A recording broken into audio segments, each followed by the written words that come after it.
Olá, queridos irmãos e amigos, alunos e professores da Escola Bíblica Dominical. Eu sou o pastor Roque Ribeiro e estou aqui em mais um vídeo semanal para compartilhar contigo algumas ideias, sugestões, algumas meditações e reflexões acerca da nossa lição da Escola Bíblica.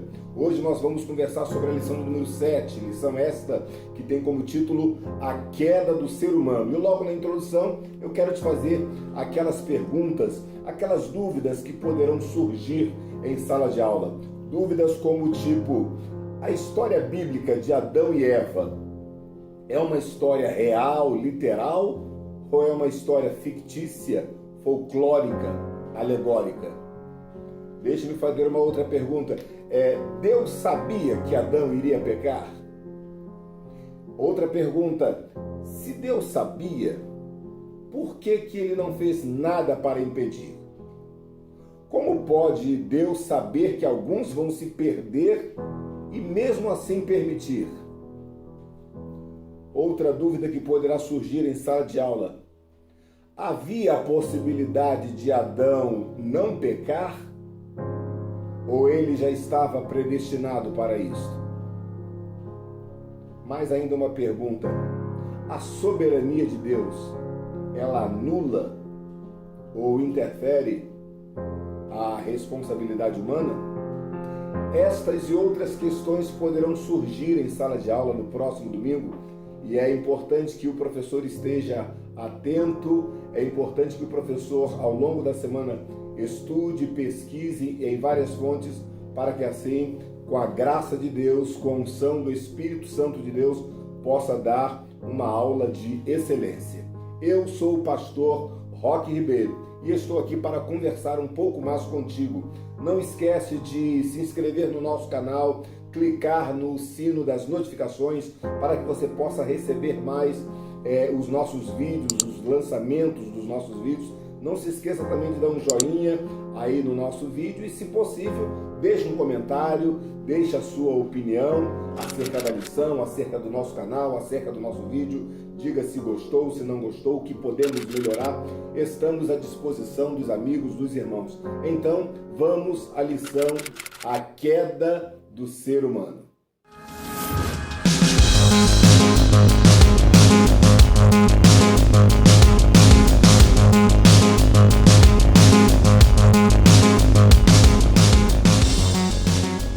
Então chegamos na lição de número 7, A Queda do Ser Humano. É um dos episódios mais trágicos, mais triste, mais angustiante de toda a história bíblica. A queda de Adão. Essa história, ela é triste porque este episódio ele define a trajetória da humanidade, de uma humanidade desprovida do senso de arrependimento. Talvez nós tenhamos aprendido com Adão a não apenas pecar, a não apenas desobedecer, mas a tentar transferir a culpa para outras pessoas. Foi assim na história de Adão e Eva, tem sido assim na história de muitos de nós. E a Bíblia diz que por causa da queda, por causa do pecado de Adão, todos os seres humanos foram inseridos debaixo desta natureza. A propósito, o texto áureo da nossa lição, que se encontra em Romanos capítulo 5, versículo 12, retrata muito bem esta verdade, dizendo: pelo que, como por um homem entrou o pecado no mundo, e pelo pecado a morte, assim também a morte passou para todos os homens. Por isso que todos pecaram. É o chamado pecado original. A partir de Adão, todos os homens nasceram em pecado, em estado de pecado. Foi por esta razão que o salmista no Salmo 51 disse: em pecado me concebeu minha mãe. Todos somos pecadores. Não há um justo sequer. Não há ninguém que faça o bem. Pecamos por fazer e pensamos por não fazer. Pecamos por falar e pecamos por nos calar. Pecamos de várias maneiras, de várias formas. Possuímos em nós a natureza do pecado. Natureza esta herdada de Adão. Mas o pecado de Adão, ele demonstra que Adão desconsiderou todo o propósito de Deus para a criação do ser humano. Se não, vejamos, Adão foi criado para viver eternamente. Depois do pecado, ele passou a morrer. Adão foi criado para desfrutar graciosamente de todos os recursos do planeta. Após o seu pecado, Adão passou a trabalhar e a ter o seu alimento através do suor do seu rosto. Adão ele foi criado para ter comunhão com Deus. Por conta do pecado, Adão passou a fugir de Deus, a se distanciar de Deus, a se isolar de Deus. O profeta Jeremias já dizia que os nossos pecados fazem separação entre nós e Deus. Adão, ele foi criado para dominar e reger a criação. Mas como diz a verdade prática da nossa lição, ao pecar contra Deus, o homem perdeu o completo domínio sobre a criação e tornou-se vulnerável à morte. Em Cristo, porém, temos o reino e a vida eterna. Por conta do pecado, Adão colocou tudo a perder. Por conta do pecado, Adão ele simplesmente desperdiçou a oportunidade. Adão desconsiderou todos os privilégios pelos quais ele foi criado para desfrutar. A propósito, o pecado de Adão, ele não apenas fala da responsabilidade, não apenas nos fala da soberania de Deus, responsabilidade humana e soberania de Deus, mas o pecado de Adão, ele nos retrata muitas doutrinas. Quando estudamos o capítulo 3 de Gênesis, nós aprendemos muitas doutrinas em questões, porém, doutrinas de difícil compreensão. Com o pecado de Adão, nós aprendemos sobre a doutrina do livre-arbítrio, a doutrina do pecado original, a doutrina da soberania de Deus, a doutrina da presciência de Deus, a doutrina do plano da salvação. E tantas outras mais que podem ser aplicadas, discutidas, debatidas, ensinadas e aprendidas com o pecado de Adão. Infelizmente, Adão pecou e com o seu pecado, ele transmitiu o pecado para toda a humanidade. Esse é o chamado pecado original. Adão pecou e com o seu pecado ele mostrou que ele tinha liberdade para tomar decisões. Liberdade para fazer as suas escolhas. O nome disso é livre-arbítrio. Adão possuía essa liberdade. Porém, junto com a liberdade, Adão possuía a responsabilidade, que é assunto tratado pela nossa lição. Junto com esta liberdade e responsabilidade, Adão possuiria as consequências das suas decisões. E as consequências das suas decisões poderiam e foram de curto, médio e longo prazo. As consequências das suas decisões foram diretas e indiretas. Diretas que incidiram direto na vida de Adão. E indiretas porque maculou toda a história da humanidade. O pecado de Adão também nos ensina sobre a presciência de Deus. E o que é presciência? Precisamos entender que Deus ele é atemporal, ou seja, ele não está limitado ao tempo.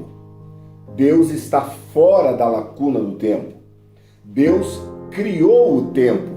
É por isso que ele é o Pai da eternidade. Além de atemporal, Deus é onisciente, ou seja, ele sabe todas as coisas. Bem, se Deus ele é atemporal e ele é onisciente, então Deus sabe o passado, o presente e o futuro. Deus já sabe o que aconteceu no passado, óbvio. Deus sabe o que está acontecendo agora e Deus sabe o que vai acontecer no futuro. O nome disso é presciência. Deus sabe todas as coisas. Com o pecado de Adão, nós aprendemos que Deus é presciente. E por Deus ser presciente, ele já sabia que Adão iria pecar. Por Deus ser onisciente e presciente, ele já sabia qual decisão Adão iria tomar. Porém, ele não interferiu diretamente, deixando que Adão se responsabilizasse pelas suas próprias escolhas. Repito, embora Deus já soubesse qual seria a escolha de Adão, Deus permitiu que o próprio Adão tomasse esta decisão. Pastor Roque, isso é muito difícil e complicado para nós entendermos. Realmente é. A presciência de Deus, a soberania de Deus e a responsabilidade humana é algo que às vezes foge do nosso raciocínio lógico. Mas em Deuteronômio capítulo 29, versículo 29, há um versículo que dá a resposta para todas estas questões. As coisas reveladas, diz o texto bíblico, Deuteronômio 29, 29, são para nós e nossas gerações, nossos filhos. Porém, as encobertas pertencem ao Senhor. Deus, além de atemporal, além de onisciente, além de presciente, ele é soberano. E a nossa lição trata sobre a soberania de Deus. Por ser soberano, Deus, ele não depende da lógica humana, não depende dos critérios humanos. Deus, ele não precisa dar explicações acerca das suas ações para ninguém. Ele é simplesmente soberano. As suas escolhas, as suas decisões, as suas ações são soberanas. Então, se ele resolve saber o que vai acontecer e mesmo assim deixa acontecer, seja o mal ou seja bem, seja ruim ou seja bom, ele é soberano. Ele não precisa nos dar explicações e nem satisfação, porque ele simplesmente é Deus e é soberano. Com o pecado de Adão, nós também aprendemos que Deus, além de ser atemporal, onisciente, presciente, soberano, Deus também é amoroso. Porque, sabendo Deus que o homem iria pecar por sua própria responsabilidade, digo a responsabilidade de Adão, Deus, em sua eterna presciência, ele já preparou um plano de restauração, um plano de redenção, o plano da salvação. A Bíblia diz em Apocalipse que Jesus é o cordeiro morto antes da criação, porque Jesus é Deus e como Deus, ele é atemporal. Deus já tinha planejado a salvação. João 3,16 diz que Deus amou o mundo de tal maneira que deu o seu Filho unigênito, para que todo aquele que nele crê não pereça, mas tenha a vida eterna. Deus providenciou o plano da redenção de toda a raça humana, porque em sua soberania ele já sabia que aconteceria a tragédia do pecado. Então nós temos estudado que nesta lição que Adão pecou. e com o seu pecado ele sofreu consequências. E uma destas consequências foi a pecaminosidade de toda a raça humana. Aprendemos que, apesar da pecaminosidade de toda a raça humana, Deus providenciou um plano para restauração. No tópico número 1, nós estudamos sobre o livre-arbítrio do homem. No tópico número 2, ou melhor ainda, no tópico 1, falando sobre o livre-arbítrio, nós estudaremos sobre o livre-arbítrio propriamente dito, seu significado, estudaremos sobre a soberania de Deus, algumas características da soberania de Deus, e também estudaremos sobre a responsabilidade humana. A propósito, o homem ele é responsável por aquilo que faz e também por aquilo que ele deixa de fazer. Pecado por omissão ou pecado por comissão. Nós, seres humanos, somos pecadores não apenas porque em nós habita a natureza do pecado, mas porque simplesmente nós também pecamos de forma comissionada, de forma proposital e de forma consciente. No tópico número 2, estaremos estudando sobre a queda, um evento histórico e literal. Existem algumas correntes teológicas que dizem que o episódio da queda de Adão e Eva não foi um episódio literal, foi um episódio fictício, foi um episódio folclórico, foi um episódio parabólico. Existem essas teorias e os seus argumentos estão baseados em algumas questões aqui do texto. Questões do tipo, como pode uma cobra falar? Questões do tipo, será que Eva não estranhou o fato de uma cobra falar? Questões do tipo, Deus, ele impregnou uma maldição sobre a cobra, mas a cobra não era o diabo? Então essas questões precisam ser entendidas de forma clara. E a primeira clareza que precisamos ter é que os adeptos à não literalidade desta passagem, eles baseiam seus argumentos em questões puramente humanas e seculares. Em 1886 nasceu um teólogo famoso chamado Karl Barth. Barth ele revolucionou a teologia de sua época.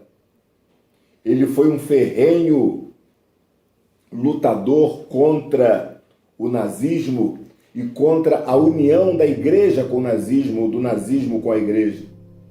Ele foi um teólogo que ele teve a sua importância na sua época. Porém, apesar da sua grande importância, apesar da sua grande influência, ele foi um dos que não acreditavam na literalidade deste texto de Gênesis, capítulo 3. Vamos por parte. Primeiro argumento: a Bíblia é a palavra de Deus. Toda a Bíblia é inspirada por Deus.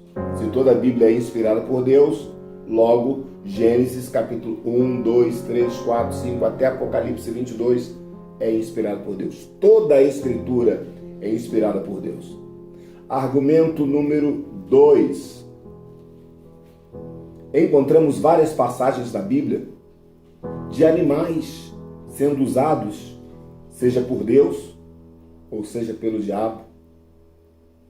Não seria o caso de uma serpente ser usada pelo diabo. É fácil de entender isso. Terceiro argumento: Eva possuía poucos dias de criação. Ela certamente não iria estranhar nenhum tipo de comportamento ou reação de um animal de sua época, haja visto que ela possuía, repito, poucos dias de criação. Deixe-me dar um outro argumento. Existem evidências bíblicas ou evidências textuais internas que comprovam a história de Adão e Eva, a história da queda. Então, se a própria Bíblia dá testemunho da própria Bíblia, os outros livros, os outros argumentos, as outras fontes perdem o seu valor. Por exemplo, em 1 Coríntios 15, 22 está escrito: porque assim como todos morrem em Adão, assim também todos serão vivificados em Cristo. Paulo está falando de um Adão literal. Em Lucas 3,38 está escrito: e Cainã de Enos, e Enos de Sete, e Sete de Adão, e Adão de Deus. Lucas, o médico amado, o historiador por excelência, estava dando testemunho da literalidade do personagem Adão. 1 Timóteo 2,13, porque primeiro foi formado Adão, depois Eva. Então nós poderíamos ficar aqui citando vários versículos. O próprio Jó, no capítulo 31, versículo 33, ele faz a seguinte referência: se como Adão encobri as minhas transgressões, ocultando o meu delito no meu seio. Jó estava dizendo que Adão encobriu o seu pecado, e se ele estava fazendo a mesma coisa, ele então pedia e clamava pela misericórdia de Deus. 1 Coríntios 15, 45 também fala de Adão. 1 Timóteo 2,14 fala de Adão. 1 Coríntios 15, 21 fala de Adão. Então, repetindo, se todo o restante da Bíblia confirma a historicidade do evento da queda de Adão, quem somos nós para desmentir ou desqualificar este texto bíblico? Adão foi um personagem real, Eva foi uma personagem real, a serpente foi sim incorporada por Satanás, e inclusive em Apocalipse está escrito que ele, o diabo, é conhecido como a antiga serpente, para os irmãos verem que o evento do Éden aconteceu. Chegamos então no tópico número 3, que fala acerca das consequências do pecado de Adão, as consequências da queda de Adão. E como consequência, eu posso classificá-las em dois grupos: as consequências diretas e indiretas, e as consequências a curto, médio e longo prazo. Para isso, nós precisaríamos fazer uma rápida leitura em Gênesis capítulo 3, a partir dos primeiros versículos. Ora, a serpente era a mais astuta de todas as animárias do campo que o Senhor Deus tinha feito. E esta disse à mulher: é assim que Deus disse, não comereis de toda a árvore do jardim?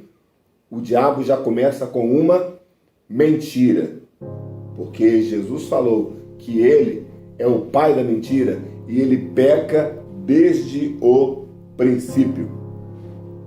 E Eva responde, não. E Eva responde, versículo 2: do fruto das árvores do jardim comeremos, mas do fruto da árvore que está no meio do jardim, disse Deus, não comereis dele, nem nele tocareis, para que não morrais. A ordem de Deus era expressa: não toque, não coma, senão você vai morrer. Versículo 4: então a serpente disse à mulher: certamente não morrerás. Mentira. Versículo 5: porque Deus sabe que no dia que dela comerdes, se abrirão os vossos olhos, e sereis como Deus, sabendo o bem e o mal. Então os irmãos percebem que o diabo ia intercalando verdades com mentiras, porque nesta intercalação a serpente ganhava a confiança de Eva. Falavam a verdade, depois falavam a mentira. Era rebatida, aí falavam a verdade, depois falavam outra mentira, depois falavam a verdade. E uma mentira repetida várias vezes na mente do ouvinte, acaba se tornando uma verdade. Aliás, até mesmo na mente do interlocutor, porque tem gente que mente tanto que acaba acreditando nas próprias mentiras. Neste caso do Éden, Eva passou a acreditar nas mentiras da serpente. A serpente disse: olha, Deus sabe que no dia que você comer deste fruto, primeiro você vai ser igual a ele, sabendo o bem e o mal. E outra coisa, você não vai morrer. Versículo 6. E vendo a mulher que aquela árvore era boa para se comer e agradável aos olhos, e árvore desejável para dar entendimento. Este versículo nos faz lembrar quando Tiago diz: cada um é enganado quando engodado pela sua própria cobiça, e havendo a cobiça concebido da luz ao pecado, e o pecado sendo consumado leva à morte. Eva seguiu toda esta sequência no versículo 6, e até que ela tomou o fruto, comeu e deu também a seu marido, e ele comeu com ela. A partir do versículo 7, começam as consequências, que é o assunto do tópico número 3, as consequências da queda de Adão. E como eu disse, existiram consequências imediatas, a curtíssimo prazo, outras a médio prazo e outros a longo prazo. Versículo 7. Então foram abertos os seus olhos de ambos, curto prazo, e conheceram que estavam nus, e cozeram folhas de figueira e fizeram para si aventais. Vejam as consequências imediatas. Primeiro, seus olhos foram abertos. O sábio não é aquele que aprende com seus próprios erros. O sábio é aquele que aprende com os erros dos outros. Adão, infelizmente, teve que aprender com os seus próprios erros. Os seus olhos foram abertos e conheceram que estavam nus, perderam a inocência. E cozeram folhas de figueira e fizeram para si aventais. Percebe que houve uma intenção, houve uma iniciativa de Adão de encobrir a sua vergonha, mas o texto diz que eles fizeram aventais, cobriram só a frente, cobriam só aquilo que estava diante dos olhos. Infelizmente o pecado faz isso, ele faz com que o homem, após pecar, pense em esconder o seu pecado, esconder a sua vergonha, só que de Deus ninguém se esconde. Versículo 8. E ouviram a voz do Senhor Deus que passeava no jardim pela viração do dia e se esconderam. Adão e sua mulher se esconderam da presença do Senhor Deus entre as árvores do jardim. Outra consequência imediata do pecado. Após pecar, eles se esconderam, se afastaram de Deus. Versículo 9. Chamou o Senhor Deus a Adão e disse: onde estás? E Adão disse: ouvi a tua voz no jardim e tive medo, porque estava nu e me escondi. A expectativa de Adão era por um possível castigo, o que na verdade aconteceu logo após. Mas é isso que o pecado faz. Ele gera em nós a expectativa do castigo. Já a graça de Deus gera em nós a expectativa da salvação. Versículo 11. E Deus perguntou: quem te mostrou que você estava nu? Comeste da árvore, comeste tu da árvore do que eu te ordenei que não comesse? Versículo 12. Então disse Adão: a mulher que me deste por companheira, ela me deu da árvore e eu comi. Outra consequência imediata do pecado é a transferência da culpa, transferência da responsabilidade. O homem não assume aquele que faz e está sempre buscando em outrem a culpabilidade dos seus próprios erros. Versículo 12. E disse o Senhor Deus à mulher: por que fizeste isso? E disse a mulher: a serpente me enganou e eu comi. É outra consequência do pecado, é colocarmos a culpa no diabo. Ou a culpa é das pessoas ou a culpa é do diabo. Geralmente a culpa nunca é nossa, mas entendemos pela lei do livre-arbítrio que nós, seres humanos, somos responsáveis. E agora, a partir do versículo 14, Deus começa a sentenciar a serpente, a mulher e também Adão. Cada um, dentro da sua categoria, recebeu o juízo de Deus, porque o pecado também traz como consequência o juízo de Deus. E absolutamente ninguém pode fugir das consequências do pecado. Só existe um que nos livrou das consequências danosas do pecado, e ele se chama Jesus Cristo. Somente em Cristo nos livramos das consequências do pecado. Embora assumamos a nossa culpa, a Bíblia diz que Jesus, ele sofreu no nosso lugar. Ele mesmo assumiu as nossas culpas. O castigo que nos traz a paz estava sobre ele, e pelas suas pisaduras fomos sarados, fomos purificados.